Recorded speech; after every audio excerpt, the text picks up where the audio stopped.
Bless. Thank you so much. Thank you, sir. Mr. Chairman, respectfully, I would ask as a matter of parliamentary procedure that we refrain from insults to the President of the United States. I would say this, if a Republican or a Democrat, it's a matter of courtesy, it's a matter of rule, it's a matter of our parliamentary practices. Moving forward, Mr. Wadu, would you like to respond to Representative Strong's questions as to where to put migrants? There's been a population decrease in the United States since 2010, and COVID only made it worse. This country is going to need more people across this country. There are thousands of businesses looking for workers. We have a huge need of workforce, even in the state of New York. We launched a website asking, through the Department of Labor, asking businesses who wanted to hire folks to sign up on the website. 18,000 jobs were listed on that website within a matter of a few days. There's even more at this point that are being listed there. There was a number of things that that your colleague mentioned that were just not really founded in truth. There's a huge need, if you speak to your partners in the Midwest, if you speak to your colleagues across the country and actually speak to the needs that they're seeing on the ground, they're going to tell you that there is a huge need for population. Or even the suggestion that all immigrants somehow are thieves and robbers and unsavory bad people. Is that's a misnomer and a dangerously incorrect statement to make? Yeah, that's incredibly incorrect.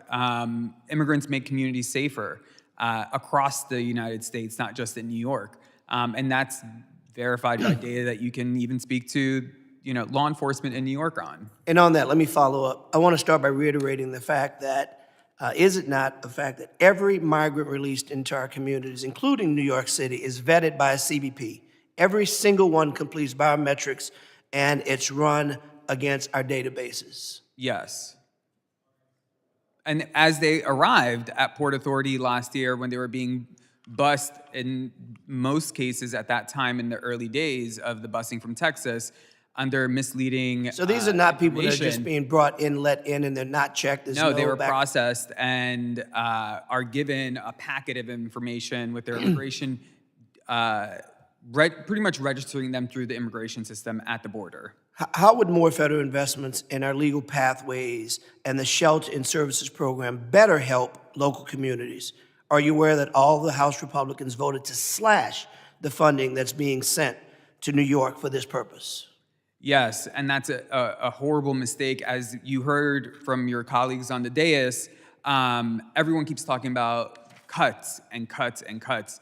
But the folks on this dais can actually stop those cuts by investing more resources into the solutions that have been proven to work. The FEMA program with the ESFP or the SSP program, those programs are working. We need more resources in them so that we don't have to have these conversations about cuts or not cuts. Hence my insistence in every conversation we have about exercising civility, exercising facts, and not political brinksmanship to score points.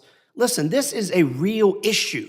This is a real issue, and I applaud my members for trying to find solutions, but I will likewise caution us to avoid the just brinksmanship of gaining points. Listen, I don't think you can blame any one particular person for any of the issues that are here. These issues have been around a long time. I think we all acknowledge that. But I know one thing for a fact. As long as we continue to have this tug of war and political gamesmanship, it makes it more and more difficult for us to ever give the relief that I think these gentlemen, every one of you at the table, is asking for. I implore our members to get back on track to finding solutions and not pointing fingers. New York City, we've heard Republicans say that New York City is cutting parts of its city services budget due to the migrant crisis. However, they've conveniently left out is that Mayor Adams also attributes the cuts to the ending of federal pandemic aid. So it's my understanding that the cuts to the budget and freezing police hiring do not fall solely on the immigrants, but also cuts to pandemic aid. Can you put New York City's budget in context in that response, in that regard? New York City's budget is over $110 billion. It has an enormous amount of money that comes in from the state and the federal government. When the administration came in back in 2022, they were seeing that 5 years out, there was going to be a deficit of $21 billion, of which, this is before there was an increase in asylum seekers coming to New York, over $5 billion was COVID relief efforts, and then $16 billion were contracts that needed to get secured labor contracts. So in the grand context of this, the deficit that the city of New York was facing had very little, and currently right now it's a very small fraction of the deficit. And just to clarify one thing, the president of my friend sitting right next to me mentioned the 5 firefighters per firehouse. And not every firehouse has had that for a long time. And I think it's important that we talk about this in this context because this has been many years issue. And the City Council of New York has been fighting to move that forward, but has not been successful in it because we need more funding. And if we were able to get more funding from the feds and the state to do that, that is important. But I don't want us to be misleading in the sense of saying, because of this financial crunch we were in. Thank you. My time is far expired. As I yield back, Mr. Chairman, if you would just indulge me for a second to thank all of the committee members. Whether we agree philosophically or ideologically, it does not take away from the fact that we all love our country.